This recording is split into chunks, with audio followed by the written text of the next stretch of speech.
capacity infrastructure that is needed for sustainable development and economic growth. I wish you the best in your next growth phase, and congratulations again. Thank you. Super excited that Data Science Nigeria will be 5 this year. Without Data Science Nigeria, my success story would not be complete. And what made it complete was the mentorship program of the Data Science Nigeria. I'm happy to say that I'm an AI data scientist working with Bradford Producing Hub in UK. My name is Adeniba Oluwadamiyo. I'm a senior secondary school student and I recently concluded a 2-week internship with Data Sciences Nigeria. It was an educational journey as I was able to witness the budding AI community in Nigeria firsthand. I was also able to create, test, and train my own model, as well as understand why AI models and softwares fail to work and how I can contribute towards solving those problems. I was also exposed to other skills such as presentation skills, communication skills, and leadership skills, which will no doubt come in handy later on in life, no matter what path I choose. Overall, it was a very enriching experience that I will recommend to anyone who has an interest in AI, robotics, technology, and how they all involve the fast-moving pace of our world. I would like to use this opportunity to once again thank DSN community for taking me in, and I am looking forward to joining you all once again. Once more, thank you very much.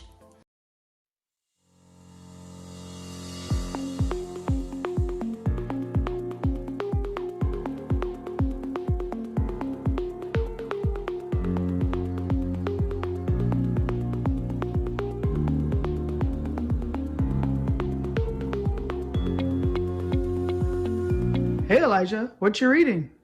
Oh, hi, my name's Elijah. I'm currently reading Artificial Intelligence for Beginners. Here are 3 reasons I like artificial intelligence. So, guess what? Fortnite actually uses bots to teach you how to play. That's really cool. And Alexa also uses artificial intelligence in speech. That's awesome. And also, YouTube and Netflix also gives you recommendations for what you should watch and what you shouldn't watch. Guess what? My favorite show is The Investigators. I love this book. I also got a copy for my friend. Thanks for making this book bio. I hope we can all read it together.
Artificial intelligence will eventually control very different parts of our day-to-day lives.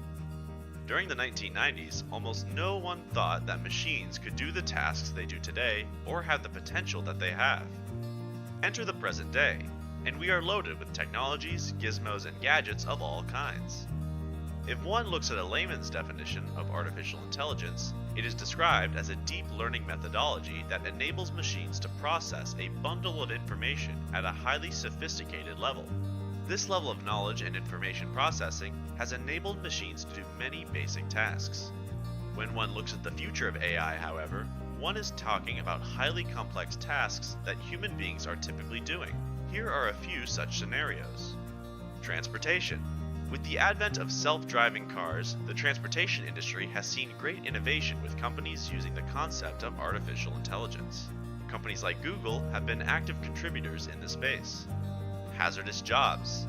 There are many jobs that are hazardous to human beings, and we are seeing the implementation of artificial intelligence in this space as well. The future of AI sees robots executing these jobs, including bomb defusing and manufacturing of toxic chemicals. Climate control. Scientists have started using drone technology for monitoring climate conditions, and with the help of machine learning and artificial intelligence, they can take preventative measures to avoid catastrophic disasters. These are just a few scenarios that we can see an active role of artificial intelligence in the future. It is evident that AI will play a very important role in our day-to-day lives. This revolution will help society to evolve and adapt, particularly when it comes to transportation, climate control, friendships, and even cyborg technologies.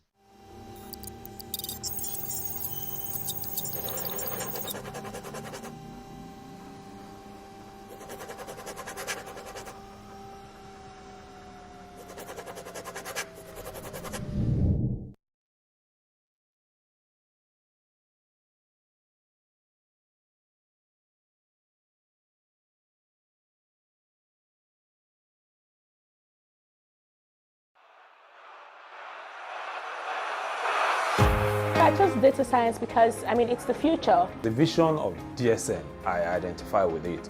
It's something I can relate with, the vision of wanting to create a hub for data scientists in West Africa.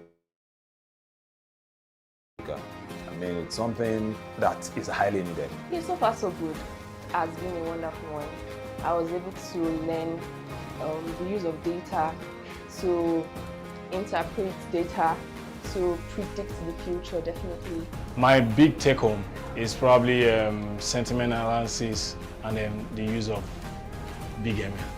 Today we did data visualization, dealt extensively with Power BI. There's a whole lot I can do with it. Things that we've been trying to analyze, I can now visualize it and it will make more sense to my audience.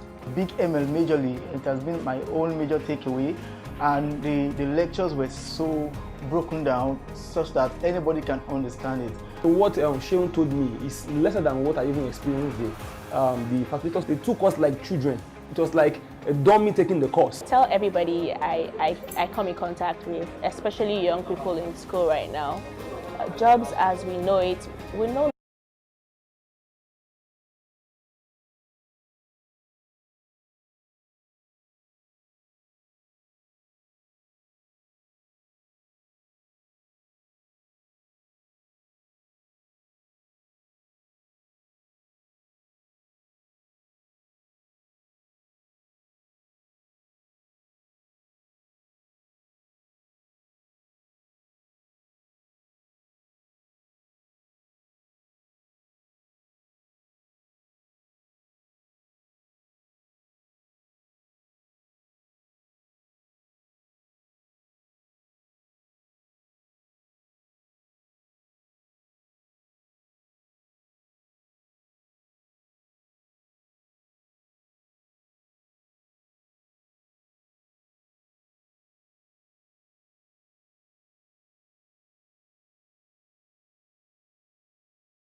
Hello guys, can you hear?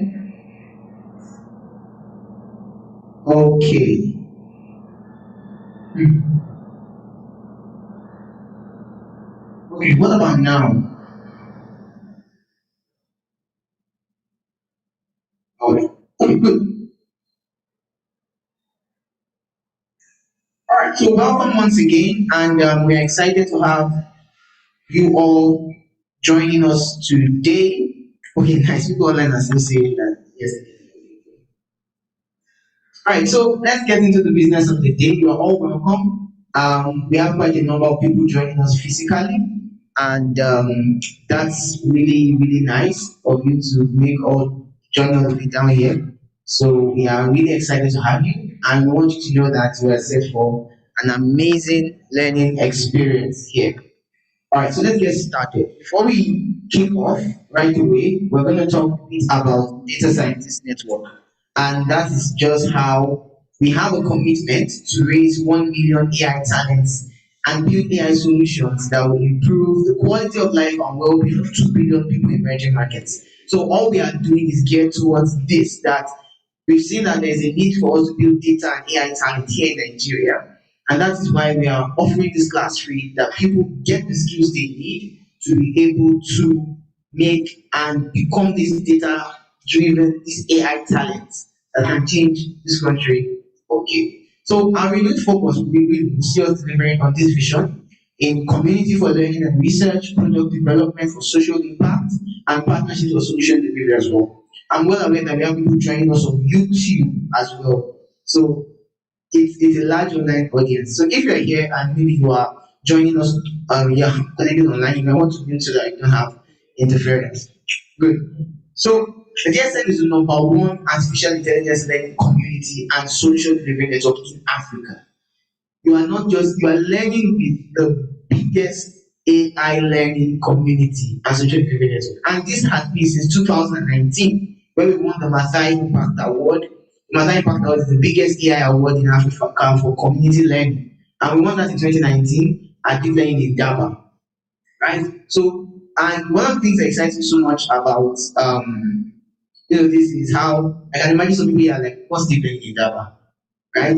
What is this? And for the first time, I remember when I got into AI and started hearing all these names and the conference, what's there? But today, I know that, like, okay, that's the biggest AI conference in Africa where people gather every year to discuss what's trending in AI and how to use it to move Africa.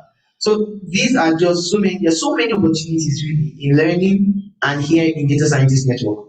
Also, we won the Best Academic Poster at the 21st edition of the Global Economic and Competition Conference, and it's an international conference where the best of the best gather to talk about how AI interact with economics, and we're able to win the best poster there. Also, we're the only African finalists at the 2021 X Prize competition. But a big international competition about how we can use AI to, address the COVID pandemic, and we were able to become the only African finalist. Our works and papers have been presented at top AI conferences around the globe.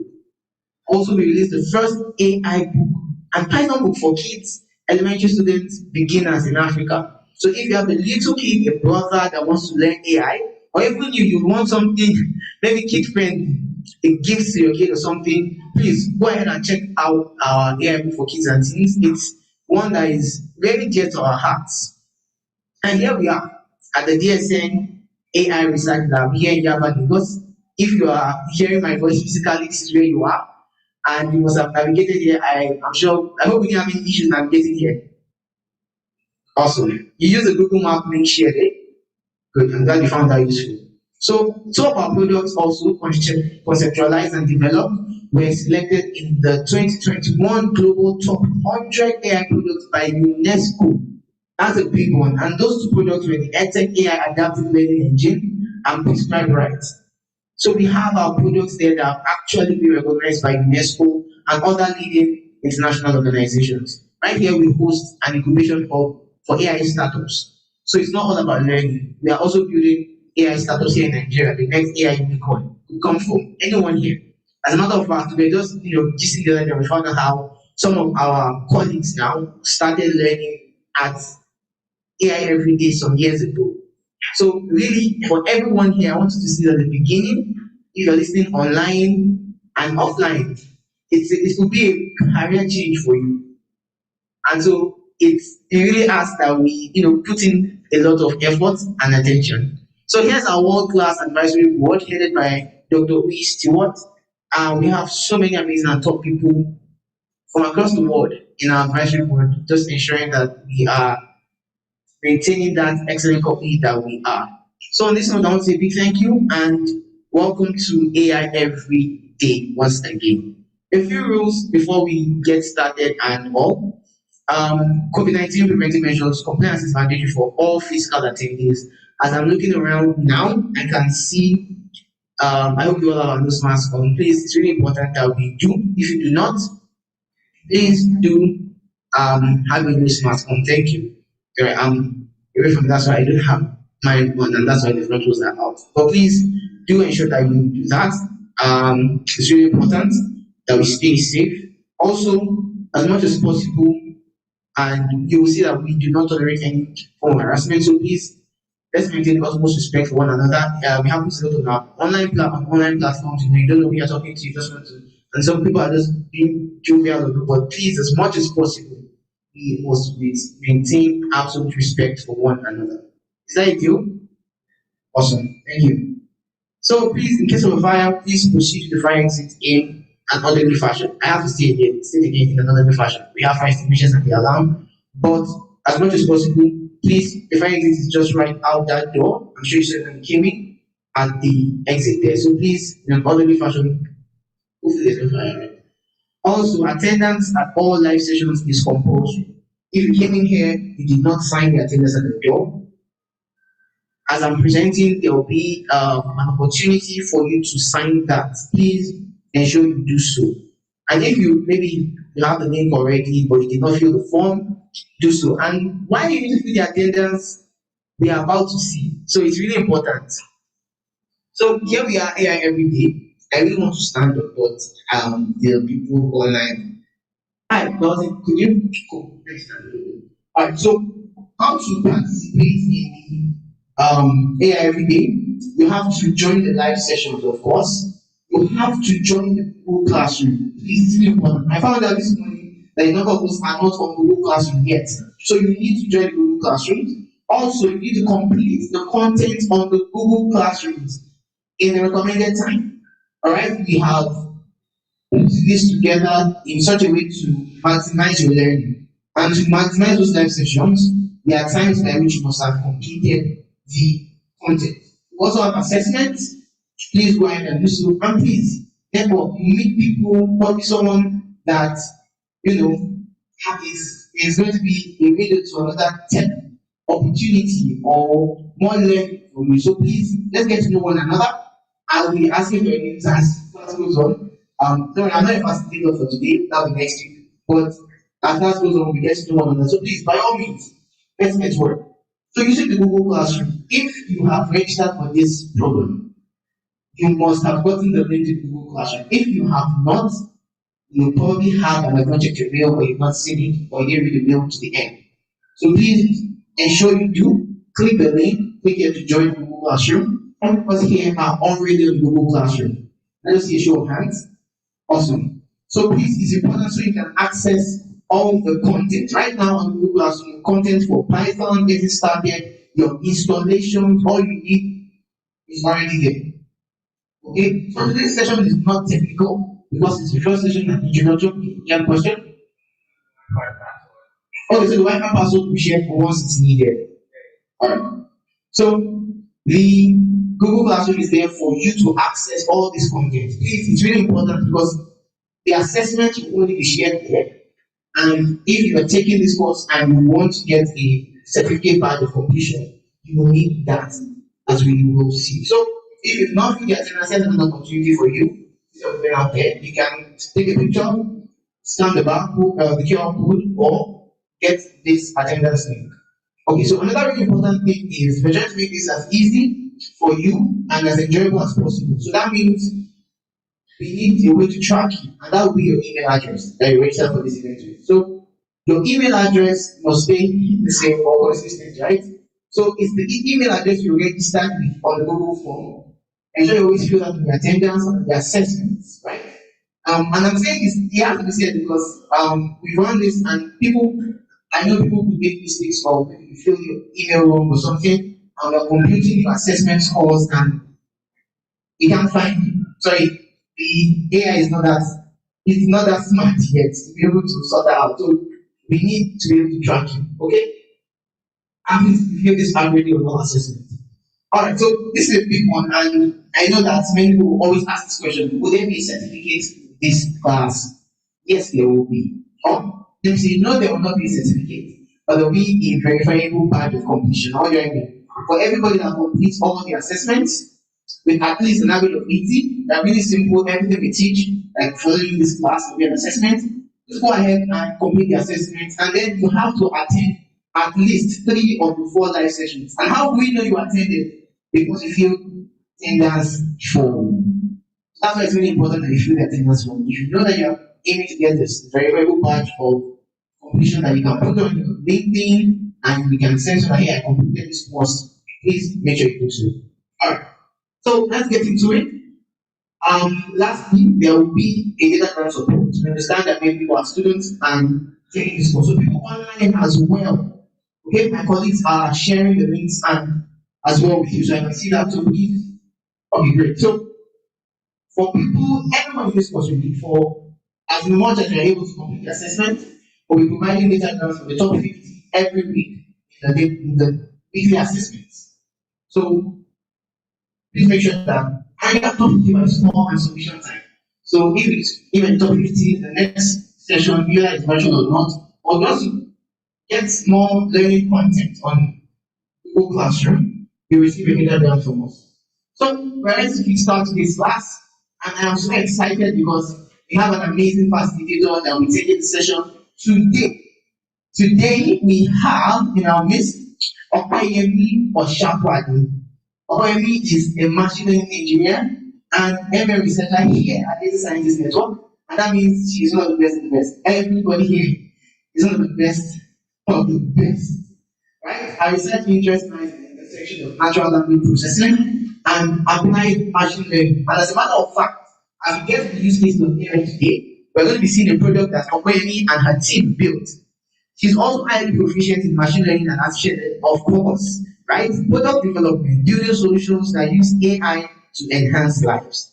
And her research works have been published at top conferences like ICLR, NeurIPS. NeurIPS is the #1 AI conference in the world. EACL and CVPL. Please make welcome Opayemi Oshapwadi.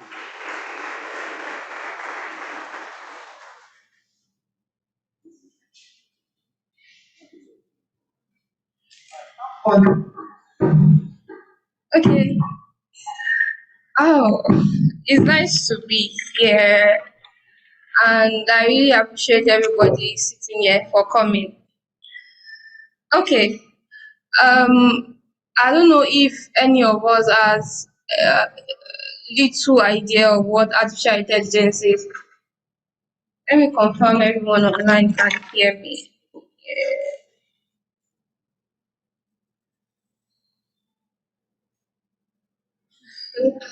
Okay. Does anybody know what artificial intelligence is? Just a little.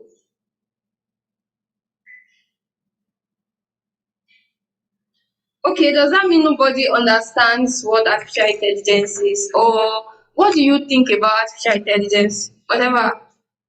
Okay, let's just continue. So I think for you coming to this training today, you would have heard something about artificial intelligence, or you'd have heard or read.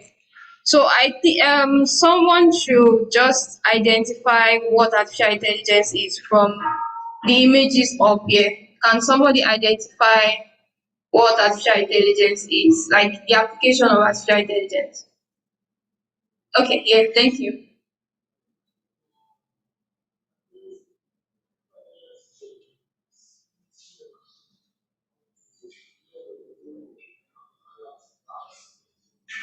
Okay.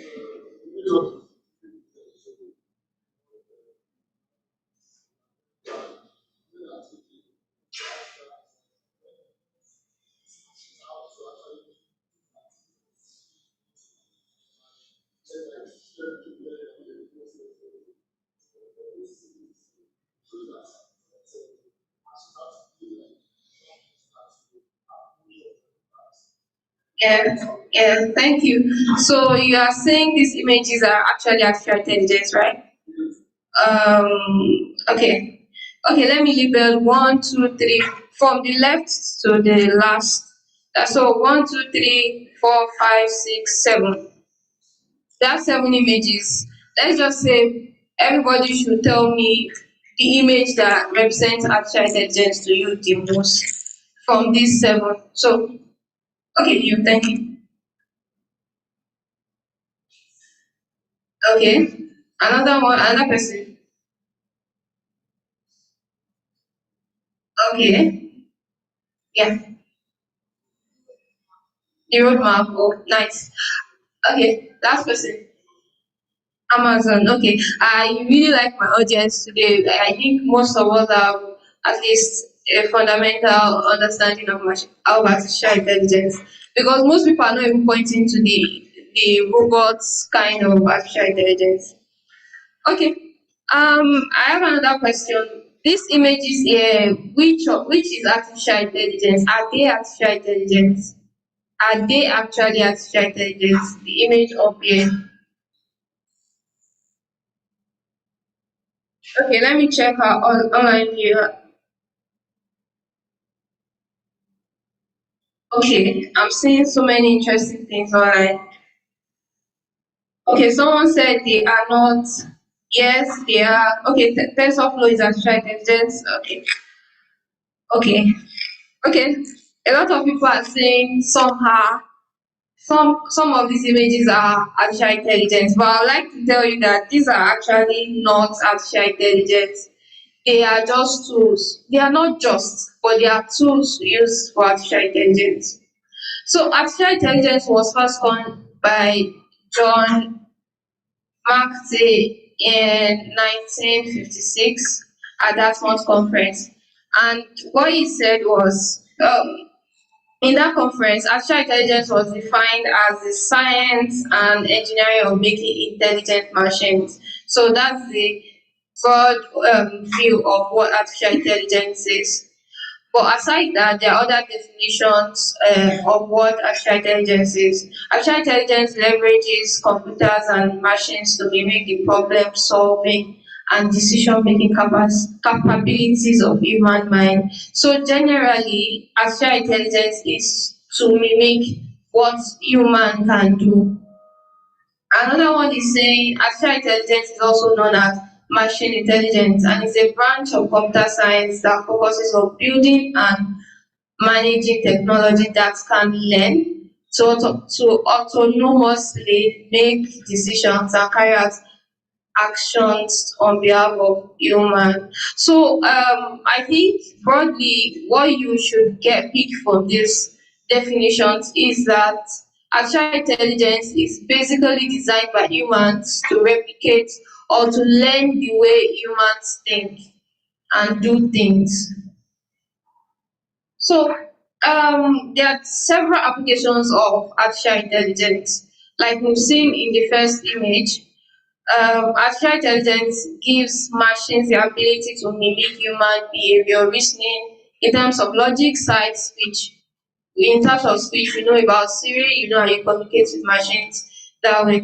So we have different types. Artificial intelligence. Under artificial intelligence, we have machine learning, deep learning, and stuff.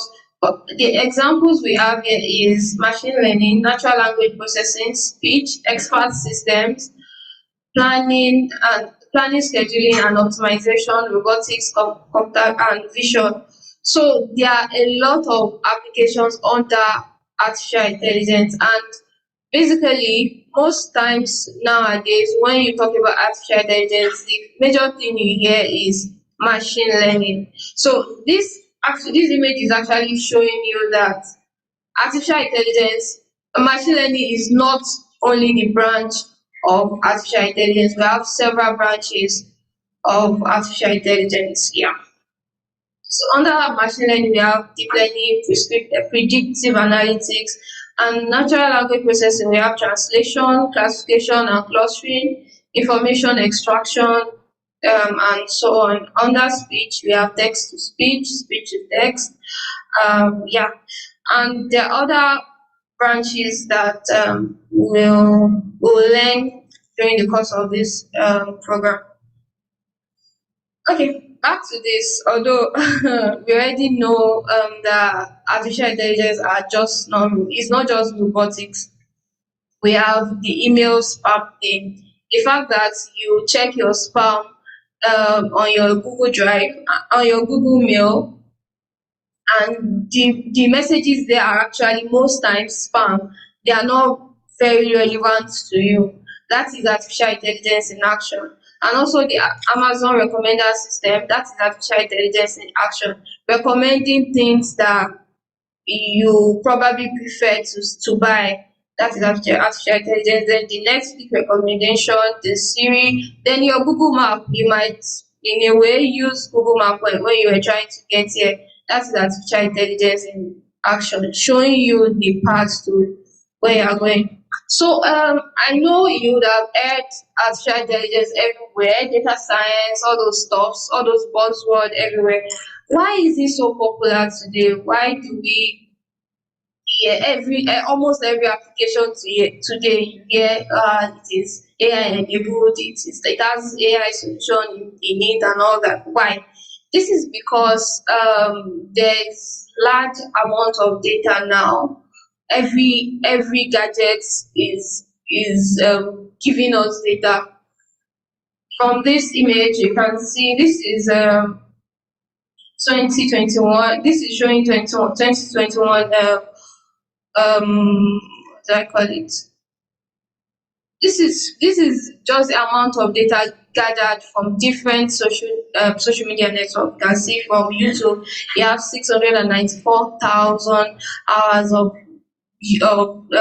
users streaming YouTube videos. You see Facebook photos about 240k per minute, and this is a whole lot. This is why data artificial intelligence is so popular, because there are a lot there's now large volume of data being gotten from different devices. The way you are seated there, you are already data, because if we are going to be talking about AI every day, for the first day we'll be like, okay, so amount of people were were physically present at the AI hub. So you are already data. So this is why AI is now popular. And because of large amount of data, we want to understand what is happening in this data. What is the usefulness? How do we use this data that we have to improve our lives? This is where data science understand. This is where data science comes in. Data science is basically to understand the data available and to use it basically to use it for our own good. So from data, you can understand what has happened, you can understand you can predict what is going to happen, and from that particular data, you can provide solutions. So then deriving insights and patterns from big data, and artificial intelligence is used to provide solutions for data.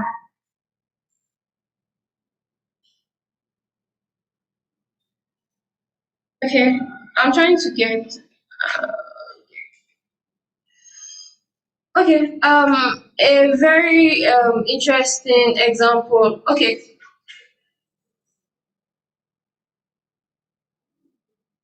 okay, Kumini. She's asking if the slide is going to be available.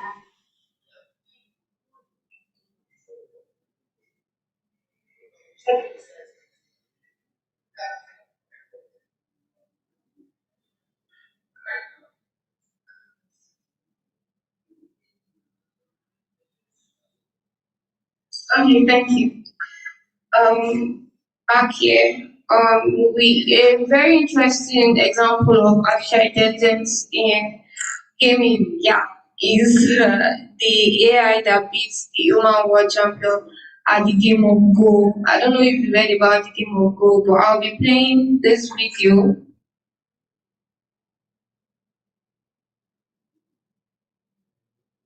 Yeah. Go is the world's oldest continuously played board game. It is one of the simplest and also most abstract. Beating a professional player at Go is a long-standing challenge of artificial intelligence. Everything we've ever tried in AI just falls over when you try the game of Go. The number of possible configurations of the board is more than the number of atoms in the universe. AlphaGo found a way to learn how to play Go. So far, AlphaGo has beaten every challenge we've given it, but we won't know its true strength until we play somebody who is at the top of the world, like Lee Sedol. A match like no other is about to get underway in South Korea. Lee Sedol is to Go what Roger Federer is to tennis. Just the very thought of a machine playing a human is inherently intriguing. The place is a madhouse. Welcome to the DeepMind Challenge. The full world is watching. Can Lee Sedol find AlphaGo's weakness? Whoa. Is there, in fact, a weakness?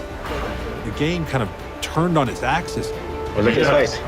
That is not a confident face. It's developing into a very, very dangerous fight. Ooh, hold the phone. Lee has left the room. In the end, it is about pride. I think there's something went wrong. Yeah, it's made a mistake. It's gotta pronounce America. These ideas that are driving AlphaGo are going to drive our future. This is it, folks.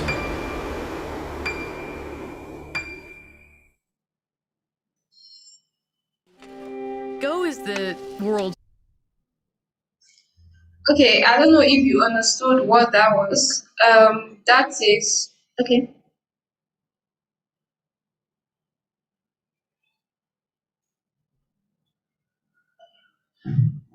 Thank you. I'm sure we are all enjoying class, so I just want to quickly make just one announcement.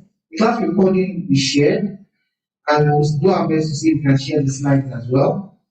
Then also for the Google Classroom, I realized that a number of people are working, and we're getting the comments online as well. Google Classroom is in the quality note that was sent to you when you released. Right? If you recently registered, you got an email almost immediately, right, with all those details. So please, you need all the content and materials will be shared in the classroom. As long as in the classroom, you cannot miss anything. So please do make sure that you join. Thank you very much. Thank you. Okay, so AlphaGo, that video is just showing you how an artificial intelligence trained model was able to be built, was able to beat and what did you say? Thank you. It means I think you've seen that video or you were just following. So it was able to beat a gold champion, just like your name, just like Lucky has said. Thank you. So what is machine learning? What is machine learning? From this first image, can somebody tell me if the first image is machine learning or not? I just need a yes or no answer. The first image, is that machine learning or not? Okay, so someone said no. Okay, someone is saying yes. Who said yes? Okay, that is actually not machine learning. It's just people on a bike. So that is basically not machine learning. Okay, this from the second image, advertisement said insanity is doing the same thing over and over again and expecting different results. From this meme, you can see, but this is similar to what machine learning does. You are trying the same thing and probably tweaking some things all over again, and you are expecting this different results. That is machine learning. Machine learning is a subset of AI technique which uses statistical methods to enable machines to improve with experience. A simpler definition of machine learning is a subset of AI that provides machines the ability to learn automatically and improve from experience without being explicitly programmed. I think this is what most of us learn. Okay, What is the difference between machine learning and traditional programming?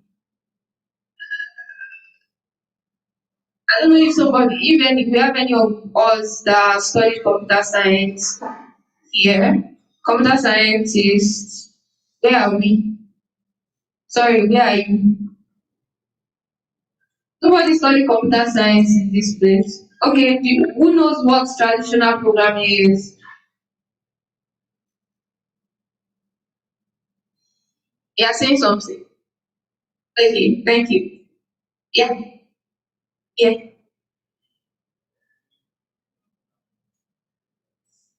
See, yeah, you are correct. But those are just programming languages. You use programming languages also in machine learning. But what is traditional programming? Okay, yeah.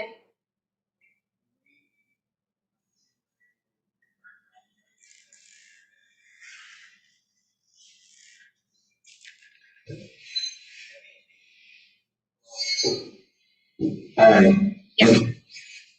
Okay. I think the way machine learning is different from traditional programming is that perhaps for traditional programming, we have predefined themes, and the program takes our input and calculates an output and gives it back to us.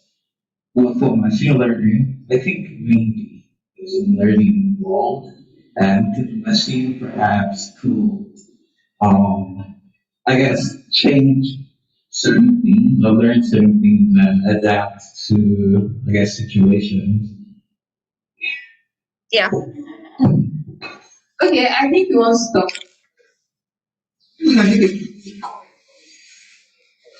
Okay. For me, traditional programming is like giving the computer specific instructions to carry out. They were expecting a certain result. I'm not giving it specific instructions. That's what I think. Okay. Okay, that works too. Okay, that's the last person. I will go on. I guess for me, traditional programming is basically limiting a certain machine to an area of constraint, giving it what to do and letting that machine obey you at all time. But the artificial intelligence is giving that as a machine what to do, but making it unlimited to learn more by improving itself along the way. Absolutely. I like the fact that you mentioned constraints. That was deep. Okay, from our online viewers, someone said traditional programming talks about input data and run it on a computer to produce output. Okay, someone said traditional programming involves the programmer coding and debugging, but machine learning machine learning is programming the machine to do something and adapt itself. Okay, I really appreciate the fact that at least we have a broad understanding of this. So let me give you mine. Traditional programming is basically you having an input, you have step-by-step processes for your machine to run through. Like you have codes that you've written that okay, I want to cook. I want to cook. Okay, what kind of food is this? Okay, I want to make chicken. Please cut vegetables, season the chicken, preheat oven, cook chicken for 30 minutes, add vegetables. Like you have your steps, you already know what you want to do. This is what I want you to do. So you put in these steps into it as a program, as a program, then you make your computer run it. That is traditional programming, basically. You give an input, you give the steps, and you get a result.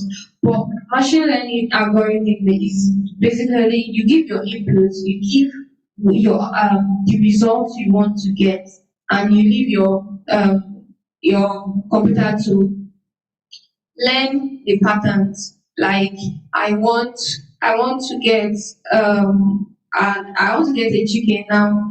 What I do is I give my computer whatever is needed, like the ingredients needed, and I give it, okay, this is the result I want. So my computer just learns the pattern between the inputs and the output you want to get, and it produces an output.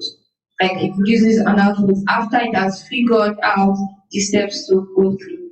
So that is the difference. But what is deep learning?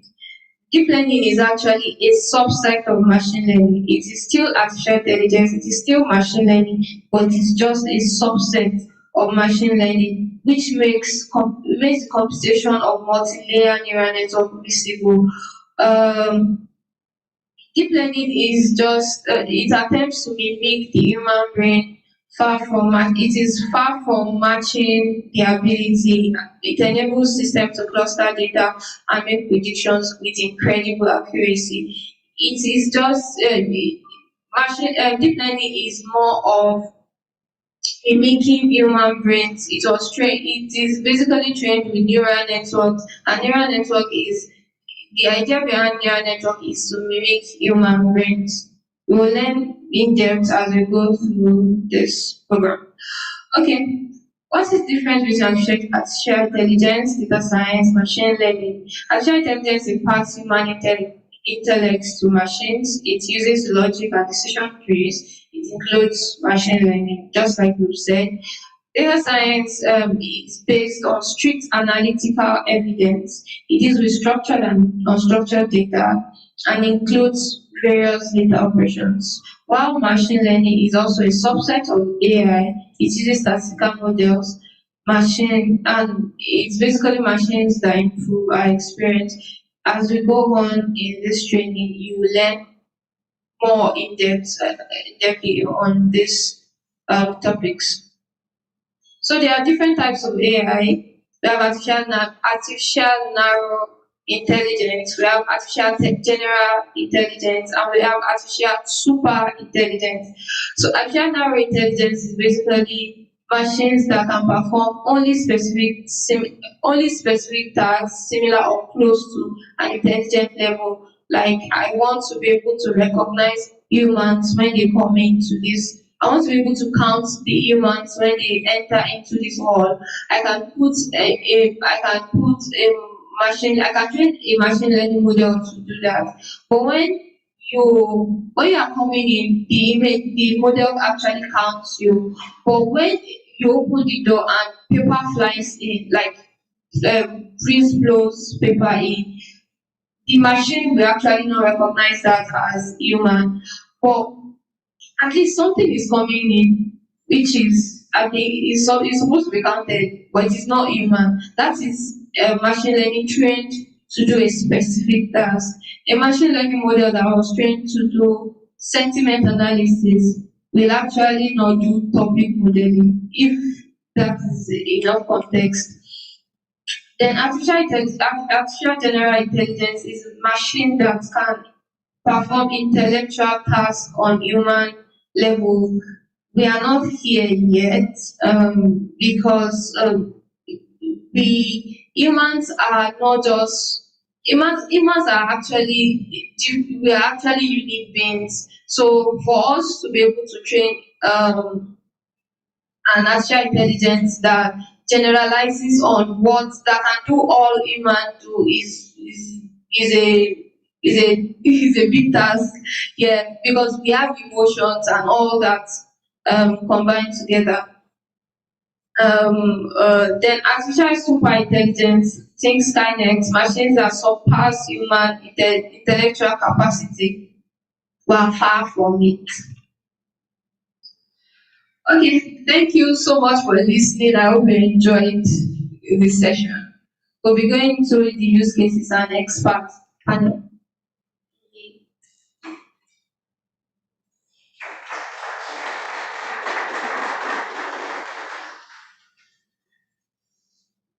Well, thank you so much, Hope.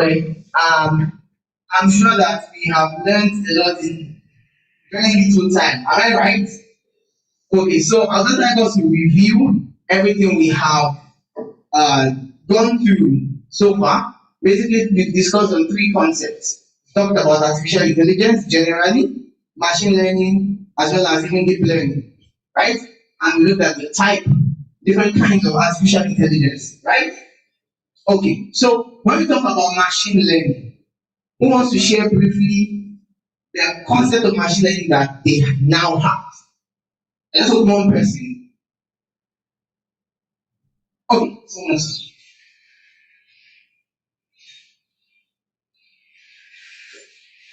Alright.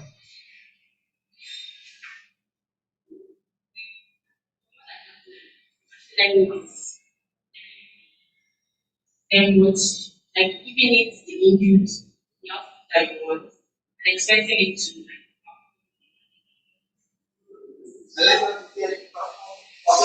And all. So generally, machine learning is just giving machines that ability to learn from experience. So data is past experience, right? The input that we're going to give to the machine is past experience on whatever, on maybe an occurrence, on maybe a disease, or maybe how many times there is traffic, or times when there are traffic. There are things that you can look at and for every one of us here in Lagos, I'm sure there are days you wake up and there'll be traffic today. And you know why there'll be traffic. You can say, maybe rain fell, this happened, there'll be traffic conditions, right? Even without Google Maps. So in the same way, if we can gather all this data and we can give it to a computer, and we can actually also tell the computer that, hey, these are the days rain fell, these are the days there was traffic. And then with machine learning algorithms, the computer can find a pattern between those variables and be able to predict on its own that, okay, if this and this and this happens, then there will likely be traffic. So machine learning just generally is just giving machines that ability to learn from past experience. And the more they experience, the better the machine is able to learn. Just like everyone here, the more experience you have in any subject or topic, the better your experience, your learning there, right? Absolutely. So the other concept we learned was deep learning, right? We talked a bit about deep learning, and we said how that deep learning is trying to mirror the human brain. And the difference between machine and deep learning is just that. As deep learning is trying to, like neurons will take input, do some complexity, then send that output. Right? We remember I want to take us back to biology class. But basically, that's the idea behind the deep learning neural networks. That neural networks will take some kind of input. We call them, so there's the deep neural network and there's the dense neural network. There are so many different kinds of neural networks. But that the network is made up of like perceptrons. And there's an input node, there is the output node, and then there is actual where there's some compute that happens in there. And then each output is becoming more complex or getting closer to the answer. And the difference is between machine and deep learning is machine learning can work for simple tasks like the rainfall today, we have a tabular data. Tabular data is easy, right? But what if we want to differentiate between a cat and a dog? It gets harder. Because on what basis do you want to differentiate the cat and the dog? Right? There are no exact. Yes, you can recognize the ears and say maybe the ears for the way it looks. But how can we explain that to a computer? So the computer needs a way to deal with higher dimensional data like images, like audio, like video. And so there comes in deep neural networks or deep learning that uses this neural network. There is a combination of all these nodes, all these perceptrons, and then use them to solve more. Are we together? Alright, awesome. So we'll be moving to our use cases expert panel now, where you'll be able to ask questions from some of our technical people here. And also, we have some questions that people submitted before. And we'll also be exploring some of these use cases as examples of what AI can do. Yes, there was one other review I wanted to do. We talked about types of AI, right? Who wants to? Yes, artificial narrow. Yes, narrow intelligence, general intelligence, and super intelligence. And the truth of the matter is, all the AI we have today, or most of them, almost 99, all the AI we have is just narrow intelligence. That is AI that's only good at doing one thing. So, for example, Google Maps you're only good at finding out the direction. You can't you ask it for how to probably cook a meal. Right? If you want to have fun, you can ask your cooker, not the voice, you don't have the voice thing, right? And say, how do I get to give directions. But you ask it how to cook a meal, it will say something like, did you mean find me the closest restaurant? Because it's only good at the task it was created for. I cannot ask, and like we will see when my colleagues will demonstrate the application of artificial intelligence in linguistics. How we have something that can recognize name entities and different parts in different languages in Nigeria. We cannot ask it to what is the time? Even though it can, if you give it that I ask it, we want to know the time, right? If you take type your phone, okay, Google, hey, Siri, what is the time? You get an answer. But this AI was created for something different. And so we'll get a different answer. So narrow intelligence is just that, it's what? Narrow to that single thing it was created for. And then when we begin to move larger to things like general intelligence that combines many types of narrow intelligence, maybe narrow intelligence in speech, narrow intelligence in photos, narrow intelligence in what else? Maybe different things, and then it can become general. So it can tell you the time, it can tell you different, it can do different tasks. I've already given you an example of one that comes close, and that's almost our assistants. Your Siri, your Google, they come close, but they're still very well shy of the general intelligence. And the big one, the artificial super intelligence is it's supposed to be, in fact, many times if you Google it, you see an image of some kind of big being or robot trying to be like a dominant being. And the whole idea is AI that is far, far beyond what humans are even capable of. I'm sure we've all seen these movies where an AI is trying to take over the world and it's manipulating different things. Have you seen those kind of movies before? Yeah, those kind of things are a kind of super intelligence. Super intelligence is even more intelligent than that. AI that can do things that human beings cannot even begin to think about. Because one of the interesting things about AI and why we learn it is what it makes possible. We know as human beings, we are so unique.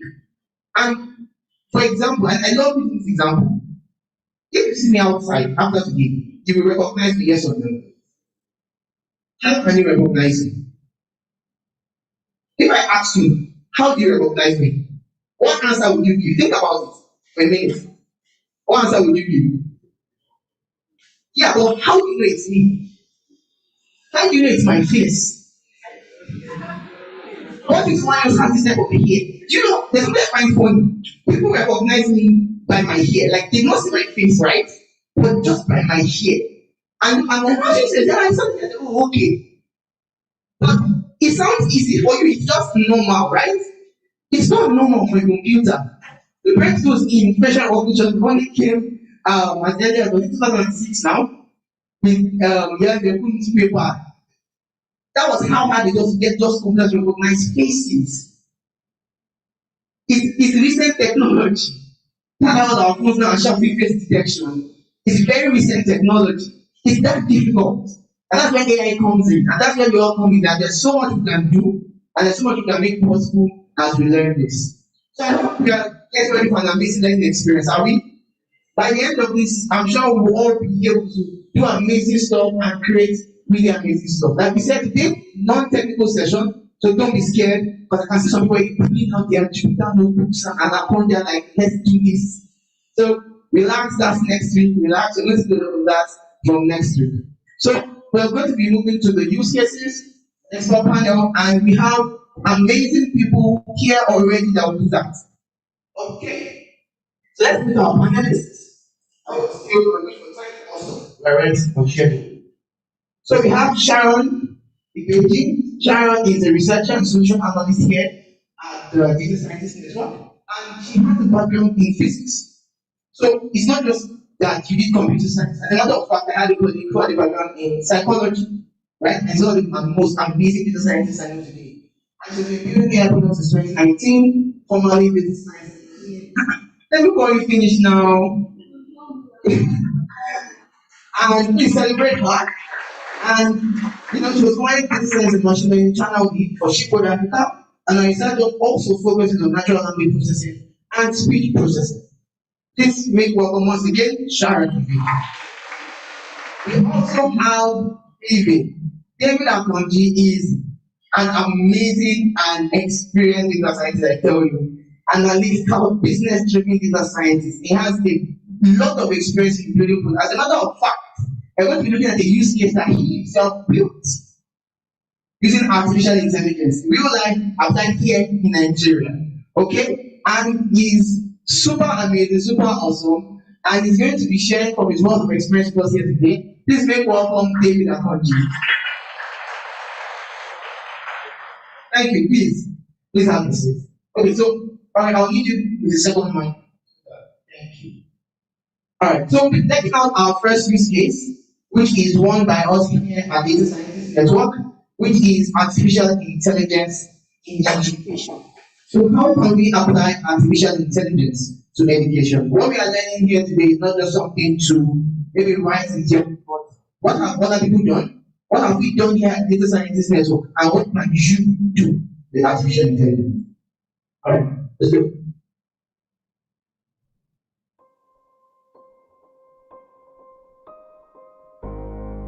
Everyone is concerned about the quality of education in Nigeria. The statistics that we see every day are worrisome, and we know that the future of a nation can be predicted by the quality of education that its population receives. Teacher to student ratio is 1 to 80. Over 58.3% of pupils in Nigeria's school are not learning effectively. According to UNESCO, of the 189 countries in the world, Nigeria is among the 4 nations with the highest number of overcrowded classrooms in its secondary schools. How can we salvage this situation?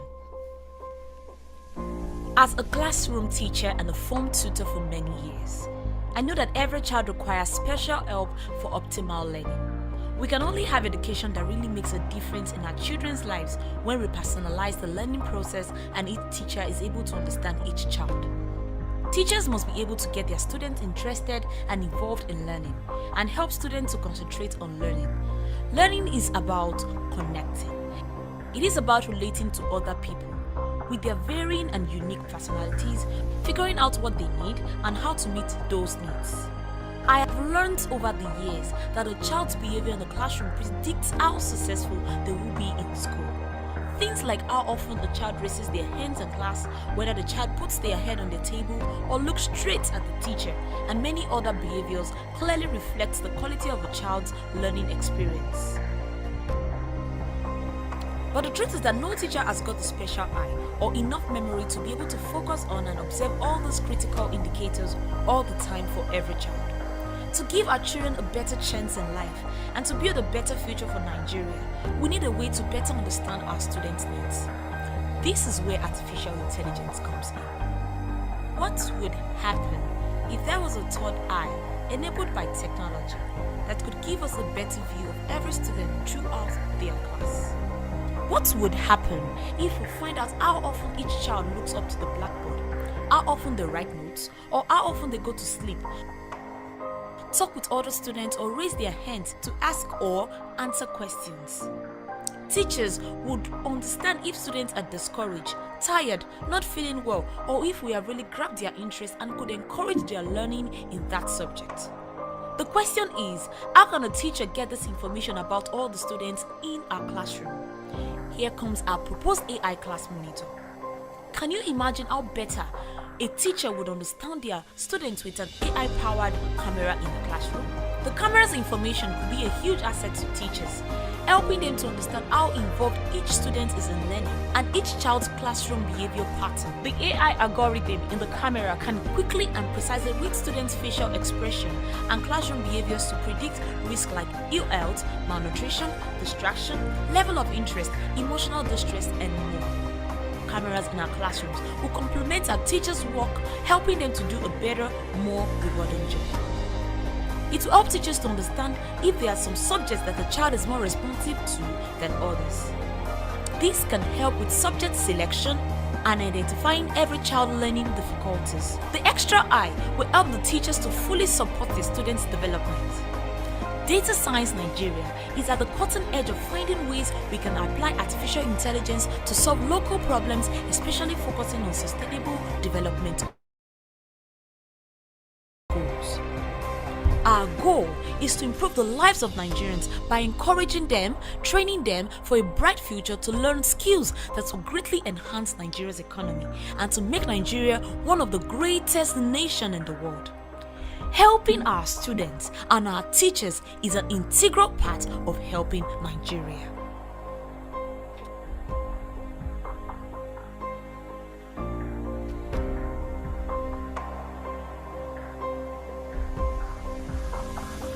Wow, that's possible, right? I think that's an amazing first use case in education, right? So, Okoyemi, what do you think? Can you share some more? Like, I'm sure, how many of us understand everything we just saw? Awesome. I think it's a other, but I'm sure Okoyemi will have a few things to add to that. Thank you. Okay. About that video, you can see the application of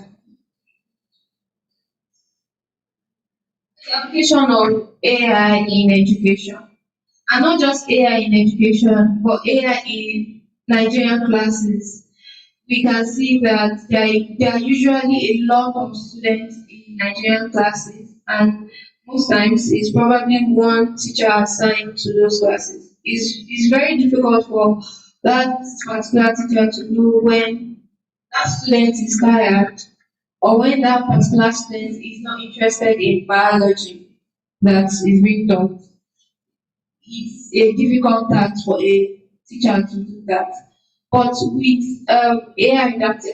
with AI monitoring students in that class, you'll be able to get reports about the students that, oh, this student is actually tired or not interested in the physics that is being taught, or this student is even, all those things are what this particular video is talking about. To be able to monitor students in a class and also probably also be able to um, to suggest classes for that kind of student. But normally, well, in my secondary school, when you had to be distributed into probably science, commercial, or arts class, it is based on your academic report. And people that pass science, commercial, and art subjects, they are most times just asked to do science courses. That was then in my school. I don't know where how it is now. But what if that particular student is actually not even interested in science, is more interested in arts? This AI class monitor can give reports of the classes. Is this child actually interested in commerce? Did this child actually pay more attention in literature and English classes than science classes? So these are examples of the solutions this video is pointing to. Yeah. Thank you so much, Okwe. For me, one of the things about the application of AI in that video was how there are many things that could affect the student that the teacher cannot see. But with an AI class monitor actually observing the class, there are things the human eye or mind can miss that the AI can track. When the child is paying attention, the facial expressions, is the child happy? Now, there are things we cannot know from those things, but we can have a kind of risk index that if a child is consistently showing an unhappy face in a class, there will be different things causing it, right? But we can know that this is an unhappy face, and an alert can be sent that teacher, please check on that child. So facial recognition can actually be used in that kind of a place, and we have AI there that is a bit general because it's checking what? It's checking facial expressions, it's checking maybe time, it's checking posture, right? You saw about posture there. So there are different things AI can actually track. And there's a beautiful use case by one of our community members that use AI for sign language, right? So you do the sign language to the camera and it can actually output the audio. So it's still the same tracking, like tracking the symbols, and then the AI can convert that to text and convert the text to audio. I think that's really amazing. Awesome. So there's a question that someone that we got when we called for questions, and it's still to Okoyemi. So we're going to have this question because we'll be running the questions simultaneously so that we have feedback, instant feedback from each of the videos. And that is, how long will it take to master the skill or field? Okay, interesting question. How long will it take? Depending on what exactly you want to do, this will give you the time frame. And basically, this is also relative. If I spend 1 hour coding today and I sleep for the rest of the week, I'll probably take like 5 years. But if I do at least 1 hour consistently in 2 months, you are going to learn a lot and you would have mastered a skill. So to answer this question, it is relative. You can take 2 hours in a day learning throughout the week, and you by the end of the week you would have mastered something in data analysis, and that is a skill that is in demand at the moment. So I'll just say that this is depending on your consistency. Yeah. Thank you so much. Okay, we still have another use case, and I believe this is with David, the AI adaptive learning engine. So let's take a look. Adaptive and personalized learning powered by SMS. Adaptive learning personalizes the learning experience as each learner can learn at his or her pace. It is an integral part of student-centered learning where learning focuses on the distinct learning needs, interests, aspirations, or cultural backgrounds of each student. With or without the internet, adaptive learning powered by artificial intelligence makes it possible for learning to be customized per student based on their preferred learning style, competence, path, and context. With our robust adaptive learning engine delivered via SMS, learning can be personalized for students who neither have access to the internet or own a smartphone. Our AI platform studies and detects the learning patterns of each child based on real-time quizzes, revisions, and intervention response. DSN AI EdTech solution is tailored for feature phones and uses predictive analytics and recommendation engine to deliver customized learning that addresses the unique needs of each learner. Check out how AI-powered adaptive learning works with interactive SMS learning for learners without smartphones and limited access to the internet. Students participate in our adaptive learning by sending LEARN to a special code via SMS. This is Emeka participating in our Learn at Home adaptive learning with his student ID 1567. This is Halima participating in our Learn at Home adaptive learning with her student ID 1457. All the students might be learning the same topic, but each of them will follow a unique path to master the concept. Emeka and Halima are taking the same learning path in English to master parts of speech. The learning content are delivered based on how Emeka and Halima accurately respond to the SMS quiz. If a learner masters the concept faster, a more advanced topic is shared with an evaluation quiz. However, if a learner fails to answer the quiz correctly, simpler examples and quizzes are given with more clarification to help the learner master the concept better. The two learners will have a personalized and unique knowledge graph to follow based on concept comprehension. Our adaptive AI algorithm pinpoints the strong and weak areas of each learner in order to create customized learning journeys for each learner, helping each learner navigate the concept in a way that makes learning fun, simple, and engaging.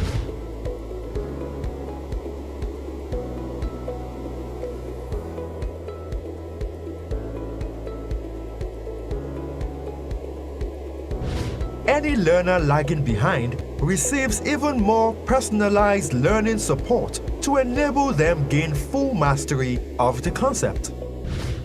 Every child is special and unique, so also must their learning process be distinctly personalized with or without the internet, based on the common devices that many students in rural and suburban communities have.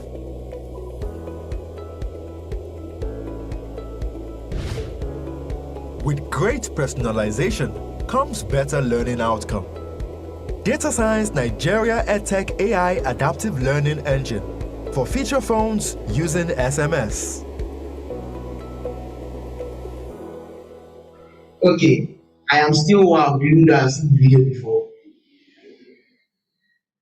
So I think I'll just let the video be talking.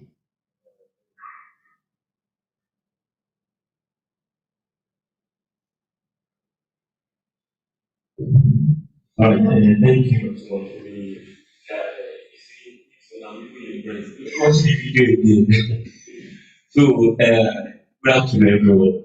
So, I would like to ask one, two or three questions. So, from this video that you just watched, what are the things that you think that solution that was developed, what are the things you think it actually tried to solve? And what are the unique way you think it was able to solve it? Is there anybody that wants to?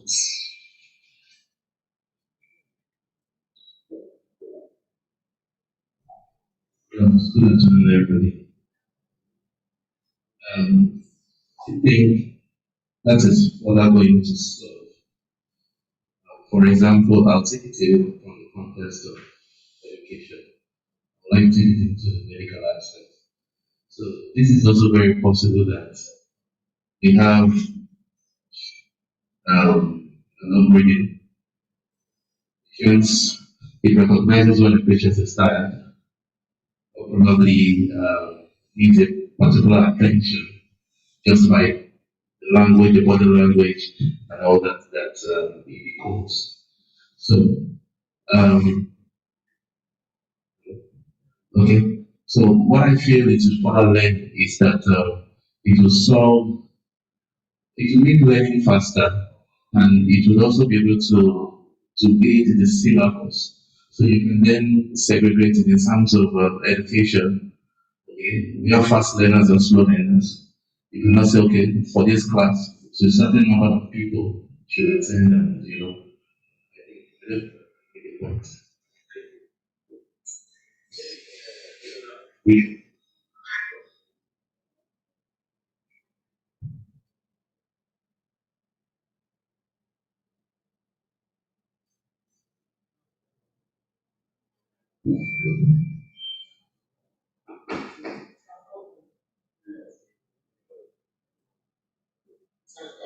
Yeah, so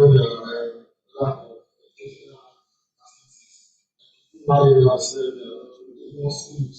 So if they can give students everyone's access to the platform, I help them get a personalized learning. Even those that don't catch up fast, personalized learning can help them to think at their own pace, learn things faster, so lead to innovation. Areas like Nigeria where we have enough educational facilities.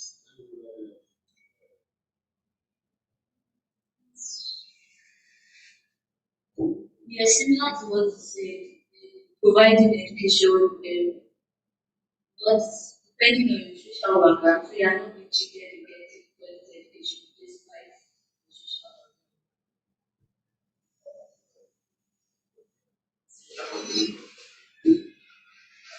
So, in cases of internet subscription and some fees that some students cannot actually afford, I think we're solving cost problems because they can learn via SMS and on a phone that can be easily, well, it's not affordable for everybody, but well, it's relatively affordable to an extent. So I feel like it's helping cause issues.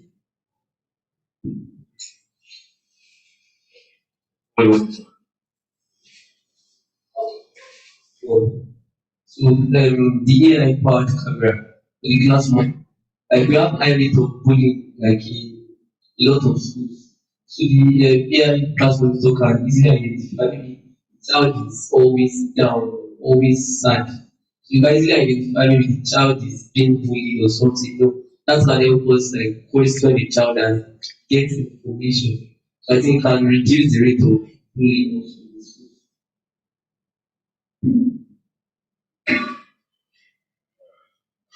Talk about the adaptive learning. According to the video I watched just now, it made use of different strategies of learning for children. Children have different ways of learning. We don't get to know what fits them best. So when teachers constrain a certain area of learning for them in the classroom, it affects other people who are not used to that area of learning. So through the adaptive learning, you could possibly know what suits every child personally. And when you get to know what suits a child personally, you tend to improve better in the academics. When they improve better in the academics, it builds their self-esteem. They don't look at their fellow mates as being better than them. That's one of the reasons why adaptive learning is going to be very good.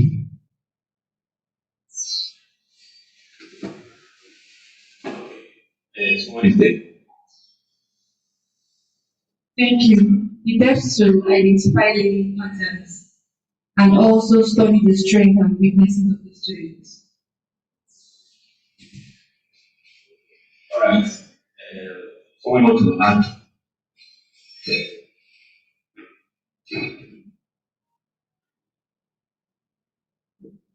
Thank you. In a way, it also helps the teachers, makes their work quite easier. The student tends to go home to learn on their own pace, and they are more, they perform better on using their own pace. And if they had any issues with, probably they could not get through from a stage to another stage, they have this there to help them through using their small phones. So I see it as it's more like it's helping teachers now to make their work faster and easier in classroom. Oh, amazing. Okay, well done everyone. Was the sincere with what Rob said are actually correct, and that's part of this problem that these solutions try to solve. So one of the things that you, somebody mentioned that it's solve the issue of the internet. This solution as well solve the issue of in terms of gadgets, people that don't have access to sophisticated mobile phone, you understand? Just a little feature phone, you can access this basic learning. And also, it reduce cost, you understand? Another thing that this solution actually solve, it solve the issue of, let me say, in a situation whereby a children, you know that every children they are unique and also they are intelligent, you understand? And everybody have their own learning pace. You get it? So you can learn something within 1 hour, learn the whole syllabus in 1 hour. Why it can even take up to like 4 hours or even complete a day for some people to understand what they are learning, you get it? So this adaptive learning, one of the solutions that was really amazing here is that if two children are in the same class and they are attempting the same question, as an example that was cited there, you realize that most students got it right. He moved to the next one from noun to pronoun to adjective to adverb. Get it? But the other one, from noun, he missed the question. But the unique thing is that the one that got it right, he gets more advanced content. You understand? He gets more difficult one to measure his capability. Why the other one that got the answer wrong? Another question will now be sent that are going to give you explanation and also the lower, it's not going to be very difficult.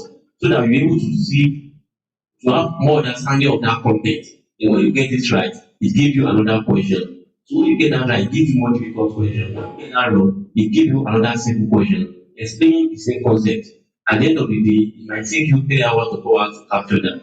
Which shows that no matter how the pace is different, the students are going to have the same understanding, capture the same knowledge, you understand? Which is one of the unique things that differentiates this learning from that of the classroom. You understand? In the classroom, you have the same time for class, the same time for exam duration, and then you are scored in that manner, you understand? But this one accommodates everybody to be successful and then to be able to master the knowledge the way it's supposed to be. So another opportunity that this learning platform has well given to students is that it can be accessed anywhere, you understand? And they can have this learning at their own pace. So the last thing I want to add is that identification of problem and solving problem is part of machine learning career, data science career, and artificial intelligence career. So looking at that problem, we've identified what has been able to solve. You understand? So as you are here today for the tutorial class, definitely it doesn't matter to be a very skilled problem. Using a simple analog like this, you can solve immediate problem within your environment. So that's one of the solutions of artificial intelligence and machine learning as well in data science career. Thank you, David. So I think we should just, so there's a question. So one of the questions that we had was, or one of the most popular questions we had was that what are the job prospects in the data field? With AI, what are the job prospects? What's the job outlook like?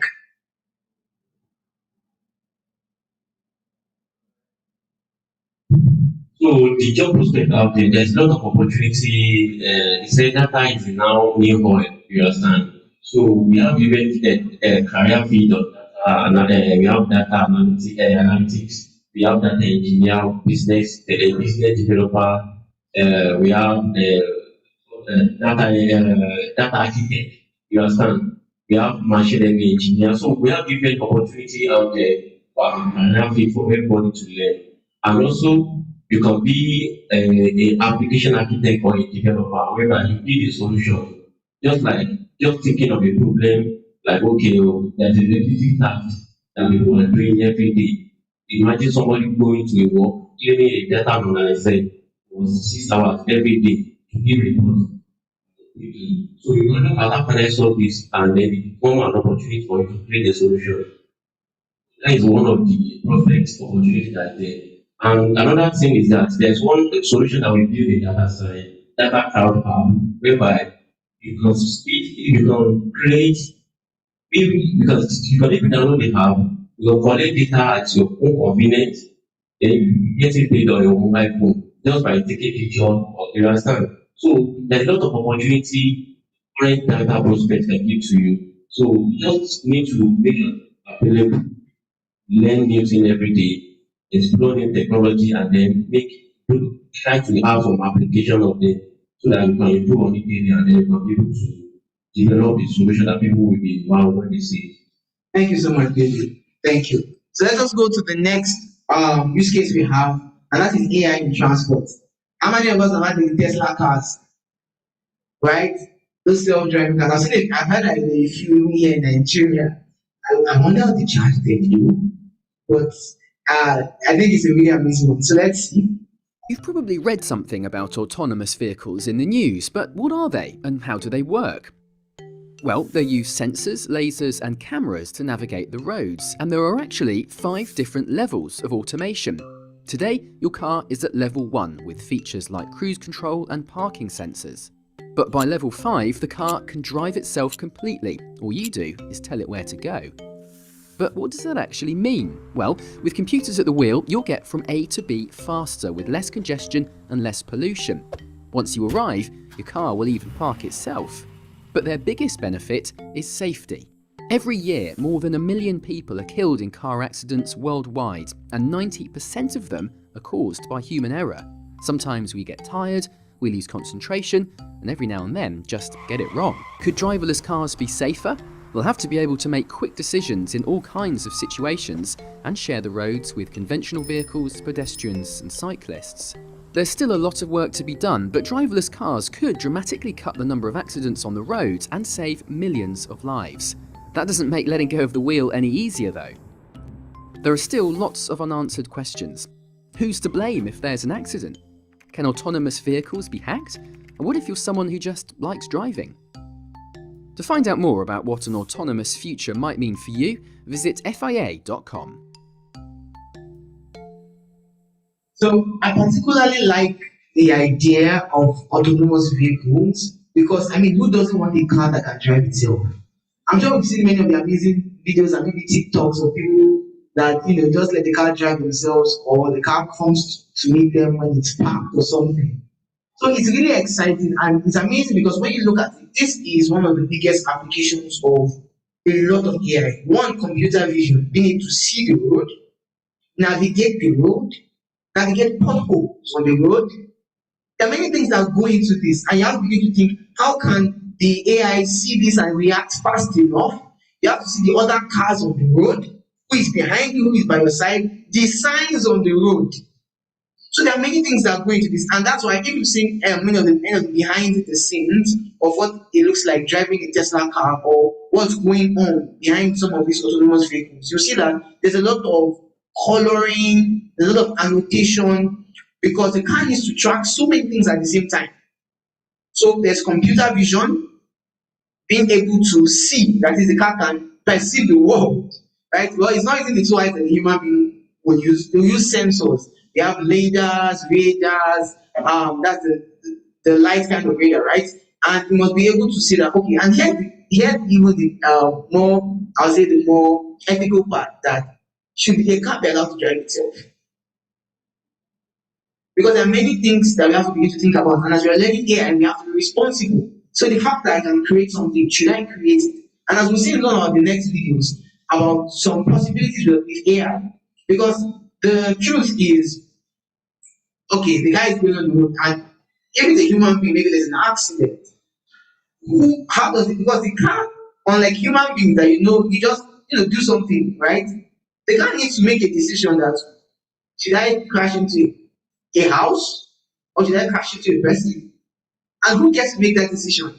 So there are a lot of, while we are learning, we should also begin to think about ethics as well.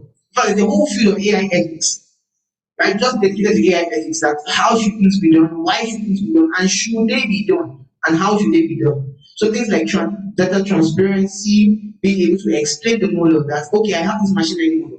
How many of us, there was a time, maybe on Twitter, that there was a lot of complaints about the Twitter auto-cropping feature. And the complaint was that it crops out black people and leaves white people. And Twitter had to come and explain that, no, our model does not do that. And they had to bring proof. So it's very important that as we build things, because I'll give you a good example, and it's one that is happening now. If you've tried many of these filters, you find out sometimes that they don't fit your face well, as it's shown in the adverts. Am I correct? And I can tell you why. It's because there are not so many black faces, dark-skinned people faces in the training of those things. So it's harder to recognize the face, and that's where we all come in, and that's why we all have to learn AI, so we can be on the map, so we can contribute to the body of knowledge, right? So or you've tried speaking Yoruba to your Google Assistant before, and it's not getting you other languages. But we are glad now that many of these advancements are coming in. So that's just really it for my end. I don't know if Sharon wants to add anything.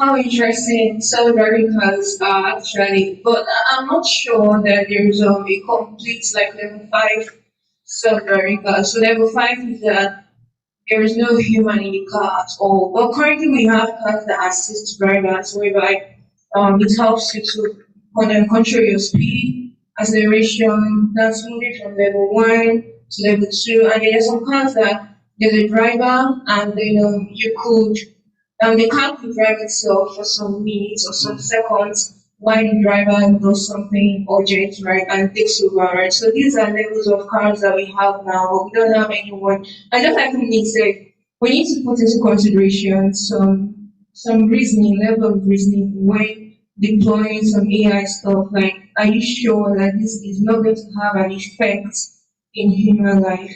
So Yeah, I think that's all I have to say to Thank you, Sharon. No, I just thought now that I think one of the simple things will also be that simple applications.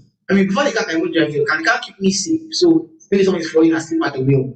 I remember years ago, actually, was a concept that was done already. I'm talking maybe like 6, 7 years ago. I saw a video. I got this that got me interested about AI and tech, right? About a car that can tell when the driver was falling asleep. And then there's a little, just shakes the chair a little nudge. So once the eyes are closing, and really that's computer vision because that's easily trackable. So we have images of closed eyes and open eyes, right? So we train the car or the model in that case to be able to recognize what open eyes look like.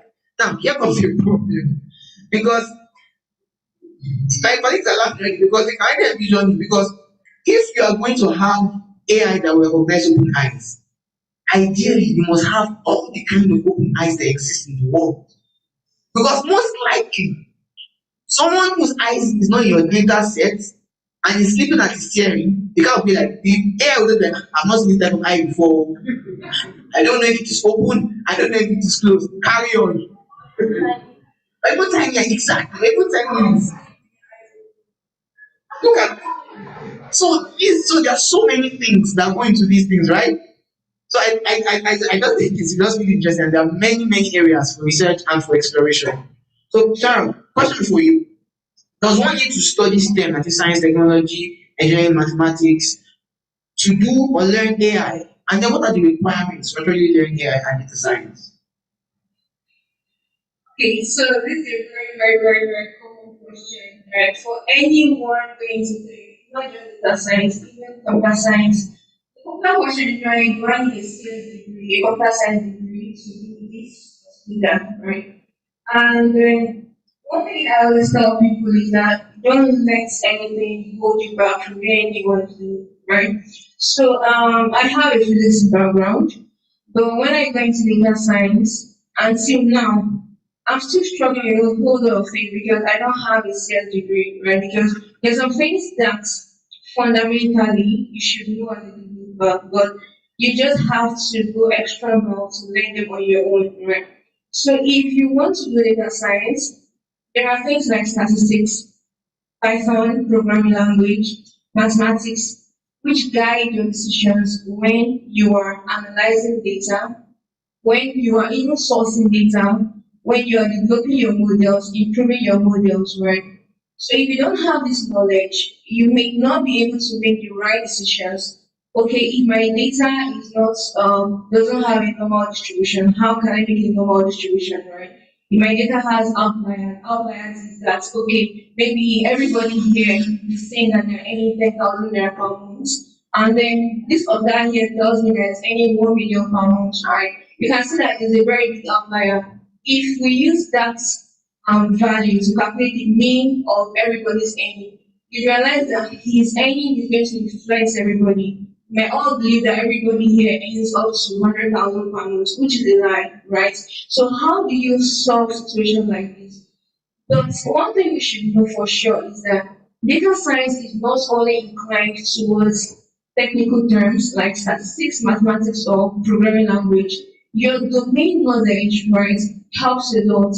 There are a whole lot of applications of data science, whether healthcare, agriculture, and you can even linguistics, which is English, right? So if you do not have a background in STEM, and you have a background in something else, right? It could serve as a domain knowledge, which could guide you. So if you want to get data and you understand what this field entails, you know where to get your data from. You know what decisions to make. What do we serve as a priority in this field? If you're working in the finance sector, in the finance sector, what and what do you use to estimate stock, right? What and what do you use to value a customer who is likely to pay back a loan, right? So these are decisions that myself, which is not a finance person, may not know how to make. So if I should work in the finance sector, right, I need that financial knowledge to make decisions. So in a nutshell, what I'm trying to say is that there are no laws or there are no principles of you knowing this and knowing that and knowing that for you to do data science. Once you're made up your mind that you want to go into data science, it's now important for you to know what and what things do I lack that I need to beef up on, right? And there are a whole lot of resources online that you can take to make up for me. I think I've covered the other question and requirements. Amazing, thank you. I'm sure that helps someone, right? Because it's a question that comes up. And now Sharon was speaking, something came to mind, and that was anomaly detection, right? That one of the biggest applications of AI today, detecting fraud, is just by detecting anomalies. There are normal transactions. But how many of us have that thing? Maybe your account just gets blocked and you get a message like detected, but nothing was wrong with your account. But just maybe something unexpected, unusual happened in your account. So it was an anomaly, and I can imagine they're going to be like, this doesn't happen in this account. This kind of amount you don't enter this account. It was out of the norm, right? So it's an actual area of AI called anomaly detection, where we want to detect outliers. We want to, and it's very useful in cases things like, especially in natural disasters, kind of things that are not in the norm. There's a norm, and all we need to know is when something has left the norm. So there's not what a normal heartbeat should sound like. So can we detect when an heartbeat is not normal? So we don't have to look for the erratic heartbeats. All we need to do is once the heartbeat is not normal, let there be an alert that is flagged. Right? So there are so many applications and so many things that one could actually look at. Okay, this one is a very interesting one that I'm sure a good number of us might have even used before, but we didn't have any idea that we're actually using AI, or we didn't even think that, oh, this could be this. All right, let's check it out. We're entering an era in which our enemies can make it look like anyone is saying anything at any point in time. Jordan Peele created this fake video of President Obama to demonstrate how easy it is to put words in someone else's mouth. Moving forward, we need to be more vigilant with what we trust from the internet. Not everyone bought it, but the technology behind such frauds is rapidly improving, even as worries increase about their potential for harm. This is your Bloomberg Quick Take on deepfakes. Deepfakes, or realistic-looking fake videos and audio, gained popularity as a means of adding famous actresses into porn scenes. Despite bans on major websites, they remain easy to make and find. They're named for the deep learning artificial intelligence algorithms that make them possible.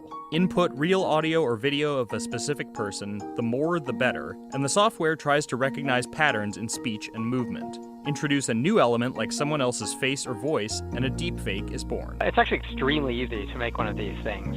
There were just some supposed, breakthroughs from academic researchers who work with this particular kind of machine learning in the past few weeks, which would drastically reduce the amount of video you need actually to create one of these. Programs like FakeApp, the most popular and widely available for making deep fakes, need dozens of hours of human assistance to create a video that looks like this, rather than this. In August, researchers at Carnegie Mellon revealed software that accurately rendered not just facial features, but changing weather patterns and flowers in bloom. This advance is not yet available to the public. But with increasing capability comes increasing concern. This is kind of fake news on steroids, potentially.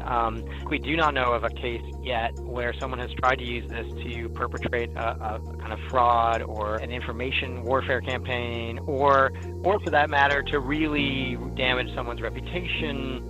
But it's the danger that everyone is really afraid of. In a world where fakes are easy to create, authenticity also becomes easier to deny.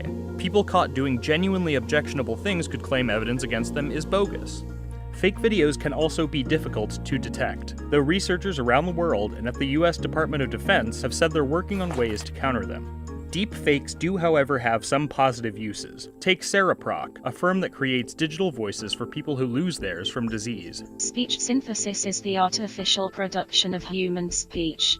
There are also applications that could be considered either good or bad, like the many, many deepfakes that exist solely to turn as many movies as possible into Nicolas Cage movies. Oh, hi, Mark. All right. So I'm sure that was eye-opening for many of us. And I think it points back to what I mentioned earlier, that we can do something, does that mean we should do it? One, and also, there are also the potential uses of this as well for data sets that do not exist. We use these GANs, or generative adversarial networks, that produce deepfakes to actually augment and create new data sets that previously did not exist. I'm sure Colin can talk a lot about that. But it's really interesting to know that there are so many things are possible and applications as well. So now I can probably hear my notes in my favorite actor's voice. I saw a video once of a woman who they use artificial intelligence to, reenact a dead husband. I mean, I was not dead for many years, but it was really a touching moment for her to hear his voice, hear him read things to her. I was really touching moment for her, and I felt like this is not a bad application, right? So there are so many use cases and uses for this thing. So there's a few questions online on Zoom that I think we should just answer real quick. And this person asked, does someone with abysmal in mathematics and calculations can they become a data scientist? What's the answer? Yes, absolutely. Yes. Now, does that mean you should leave your mathematics and you should also try to get the knowledge you need to understand these things, right? There are minimum required knowledge that you need, okay? All right, so, okay, that's an answer. Emails. Yeah, so you can definitely use AI to segment. I'm saying something about manage members all over the country, integrate into. Yeah, so there's ways you can use AI to manage activities, right? So you can look at trends, you can understand what time people are most active, right? And even better produce content. As a matter of fact, there is an AI product called GPT-3 or the GPT series really that can generate text that is almost human-like. You give it a line of text, it can write you a book. Amazing, right? I think maybe in the next, or we'll share some content on that in the classroom. See why classroom is important. So make sure you have a Google Classroom. So I'm making a note that we'll share some content on GPT-3 on the classroom. So I think there's a question, and this is for Oboyeme. I know you might want to say a few things about GANs as well. That what is the best way to learn AI and data science? Maybe I have skills, I don't have math skills, but what is the best way that I can learn AI and data science?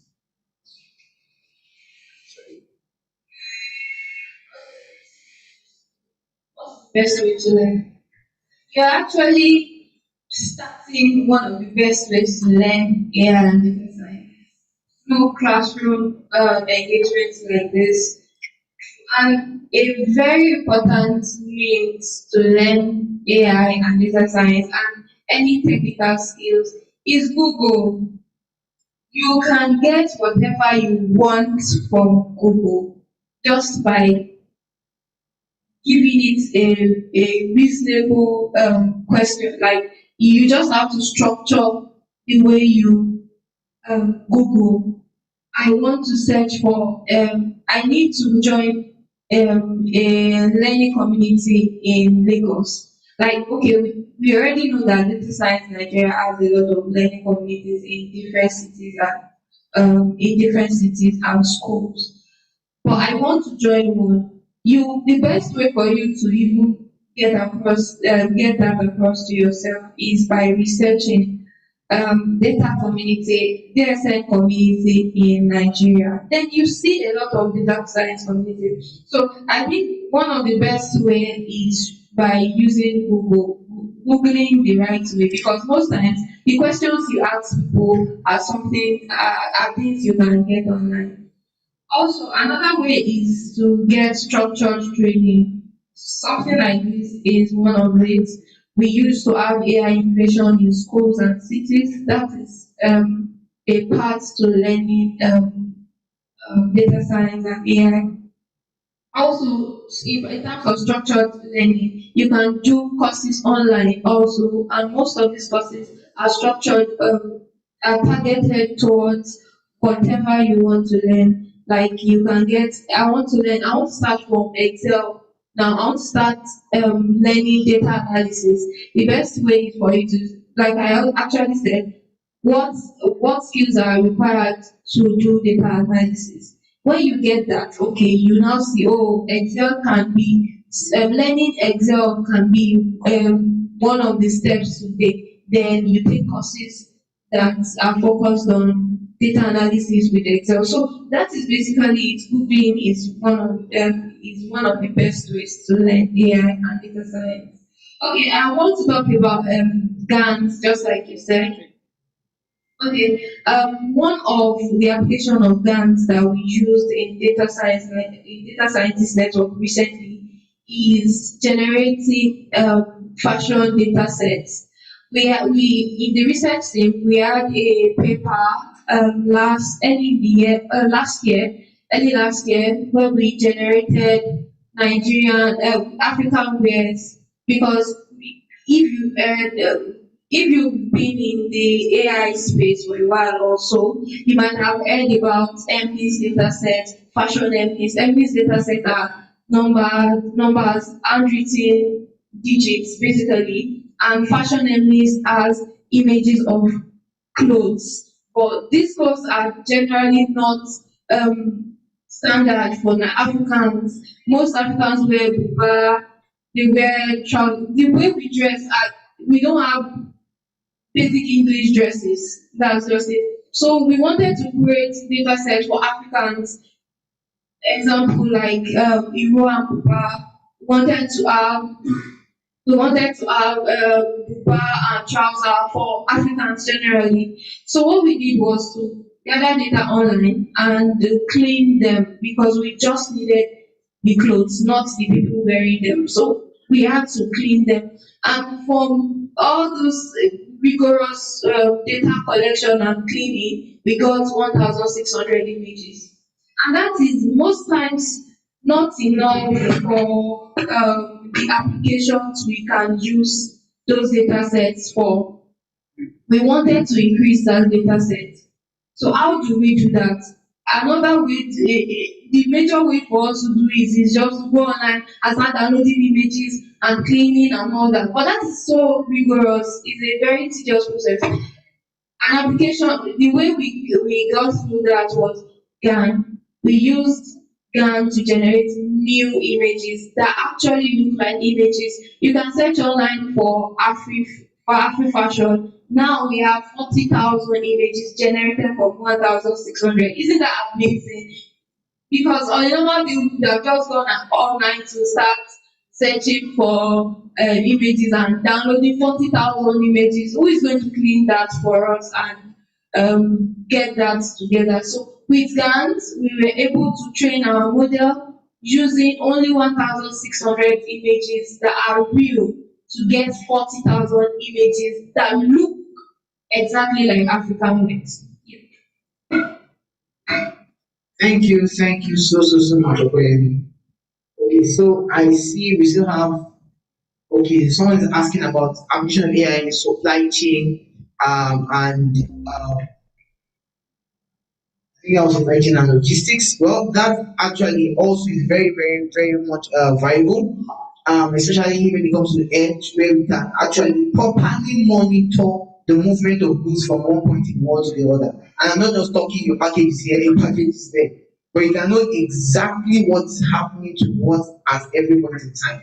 Because we can now use things like Edge ML, or tiny ML as we call it, to know that okay, with this something this small, this package is moving. Okay, this package just fell off a cart.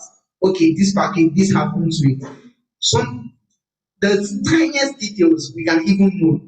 And that reminds me of things like gates and many things where people's gates can actually be used to tell different things about them. And that's where privacy and so many other things come in. That if you can tell it is, maybe you can tell the person coming the identity of the person coming just by something so commonly, like, I mean, who is going to, how would I hide my gate? The way I walk, how do you hide it? Okay, how will you hide the way you walk? But now with AI, you can use that to identify people. So there's a lot of ethical issues that we must begin to think about as we are learning, and I'm so glad that they are coming up today. So let's look at the next use case. Okay.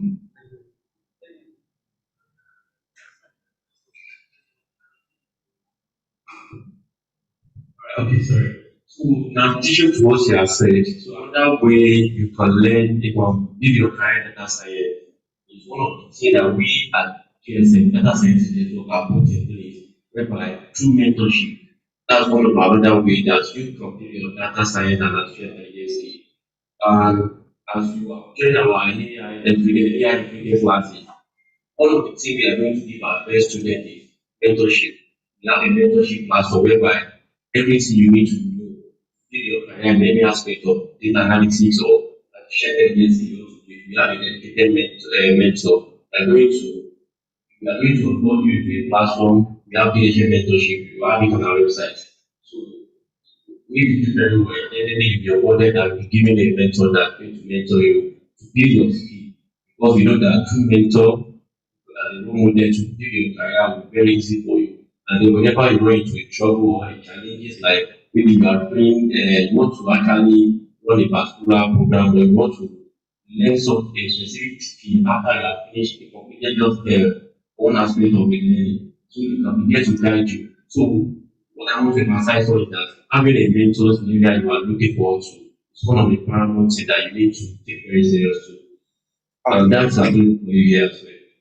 Thank you, David. I think for time, we will, because most of the applications here we have mentioned them through them. And since David, I would like David to speak a bit on this question that uh, I think it's a question I was talking with the team earlier that it's one that happens that I get a lot of, and it's that will humans lose their jobs to artificial intelligence, and how can one prepare for the future of work here? Because now this is robots are taking over jobs and all. So how can I remote proof my work? All right, thank you, Mini. So we rather take this question in this way. Women lose their job to AI. So let's just human being cannot lose their job, but their job can only be transformed. You understand? So the word looks is somehow like maybe people will have a job, but their job can only be transformed. So for an example, let's assume just like okay, let me set an example for the one of the solutions that is shown to us here. When you are looking at the AI class monitor, you see that normally you're supposed to have like three teachers in the class monitoring the student. You understand? For all the activities they are doing, if any child is sleeping or having any type of issue, it's supposed to be there to assist. You understand? But when they started using the AI monitor, we have one teacher, you understand? Was that one teacher, whatever. So, the two jobs have been lost, but we have only one teacher. But this one teacher now, one of the things the teacher is now doing is that it's now working, instead of you to be acting the work, you are now being taking decision on the work for what artificial intelligence is doing for you. Like now, anything the computer has brought back to you as a report, you analyze it and take a decision. So which means that those people that are trying to change push their career ahead, because you cannot be working on the job and then sit there and not seeking transformation. So the more you seek knowledge, the more opportunity is there for you in AI. You understand? So now the job has been transformed for you just be a math class teacher, just sitting down, roaming around to the technology aspect whereby you already see your income just for you to take a decision. So you understand? So artificial intelligence is going to make your work more a lot easier. You understand? Instead of you to be doing rigorous work, now you already have your result on the ground. Okay, let's look at an example. Somebody that in terms of maybe manufacturing, you understand? There's a robot that picks a load from here to here, you understand? So we have a lot of people that carry that load before. But if somebody sit down like, okay, seek and technology advancement, you understand? Instead of you to be carrying that around, definitely you be in control of that computer node that's being implementing that activities. So there's going the more we go into technology area, the more opportunity is going to be coming to our way, but it's going to be in different space. But we too, I know as we are here today, it's part of the step ahead. We are here to seek more advancement and technology understanding, which is one of the jobs that you already putting yourself in place of. So one last thing I want to chip in is that if you look at students, they don't have any physical branches, just like we have other GT, UBA, and they are operating very well. You understand? They suddenly build all that other technology on artificial intelligence and cloud. You understand? And they are doing very well. And even they are making more profit than people that have physical, you understand? So can we say some people will have got an opportunity if they are physical, you understand? But despite that, number of people that is even working on cloud is even more than and it's more convenient for them. The pay is still artificial intelligence going to let you reposition your expenses instead of you to pay net card bill, pay a building, all those expenses we pay on human resources. Who is going to be managing the platform to function very well? So you understand? So instead of people to just be a security analyst for they have been they be on the cloud, just monitoring the transaction they are doing very well. You understand? So artificial intelligence is going to reposition the job for everybody. So that are just the simple terms for now. Thank you. I want to give you a simple. I just thought of the one thing you're talking now. While it might not be artificial intelligence, it's a very good example of how technology can transform work and give time to do other things, meaningful human connecting relationships and work as well. For example, if you registered for this event or this program, if you this you must have gotten an email almost immediately, right? Nobody, no human being was sending you that email, right? It was automated. Imagine if one person had to send an email to everybody as they're registering. I imagine what that person would look like.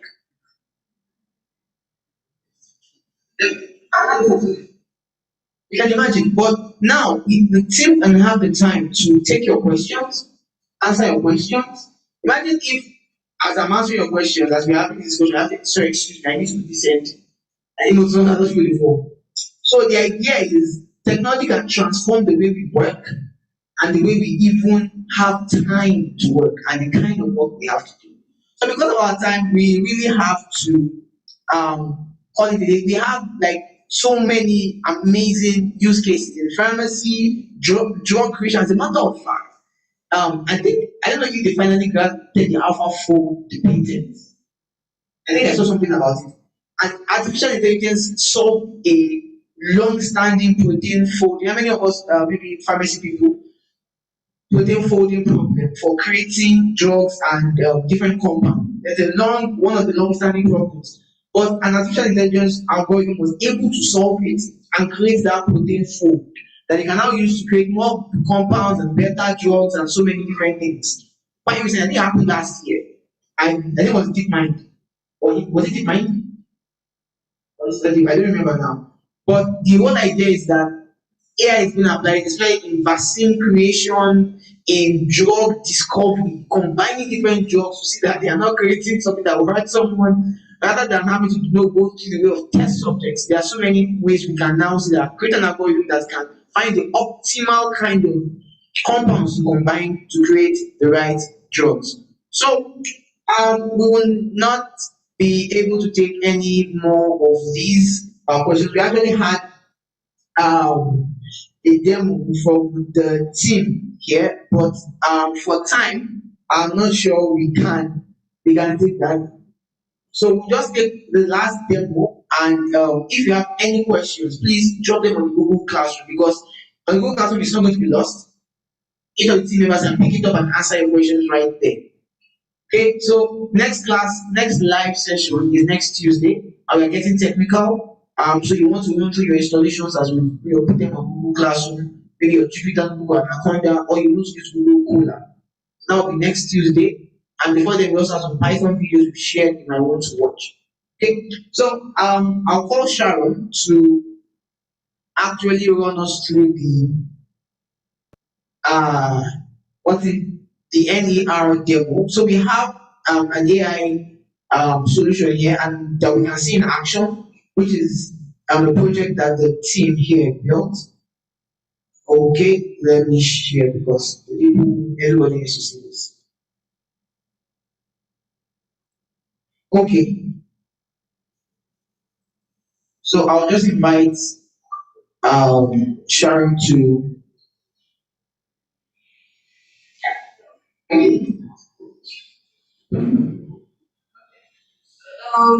This is an that we did last year. Niger NR.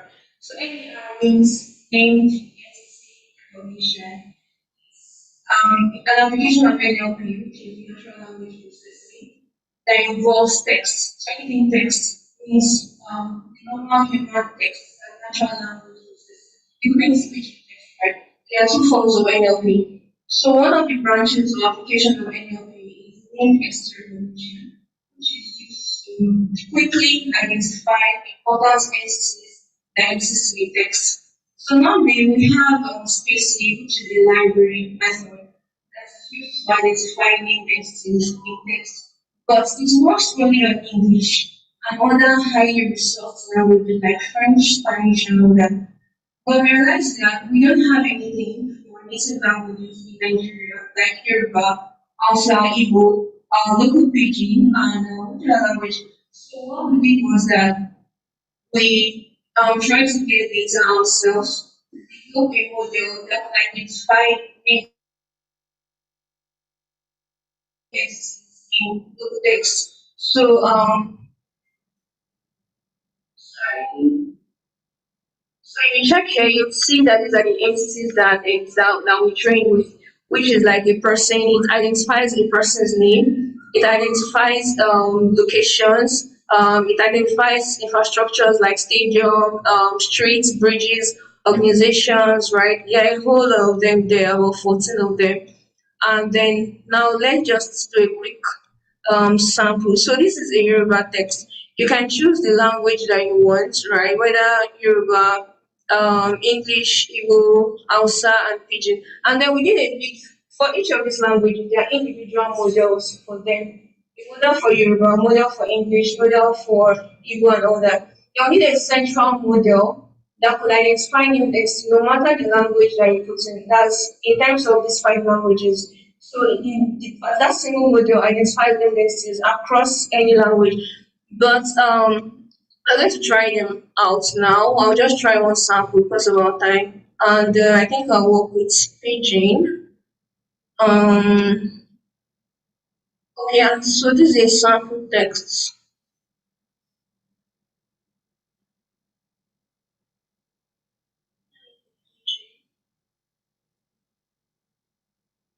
Yeah, so this is a sample text here, and you can also choose any other text that you want.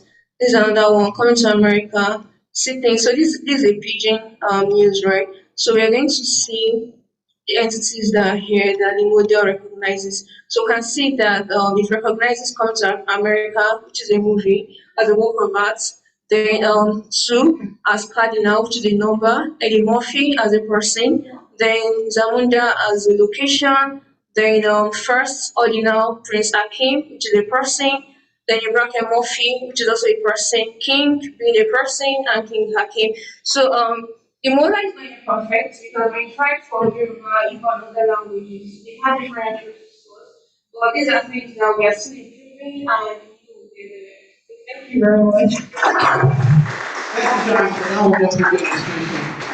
I think we will be calling it a day, or we don't want to leave. Okay, so but before we do so, we'll give the opportunity for a question here online, here physically, and for people online as well to ask a question. So I'll just give an opportunity. The next live session is on Tuesday. If you're registered, you have the details on the classroom already and in your email. It's every Tuesday, 12. So, okay, I have one hand. The first, I have my question here already. Can we get someone online? Just drop your answer in the text. In the chat so that we can pick it up. I want to thank the facilitators and the coordinators of the program. Now, my question is about AI in sports, generally. Yes, especially on Twitter, and there's this page about we have football analytics and sport analytics, where there's this argument about analytics versus eye test.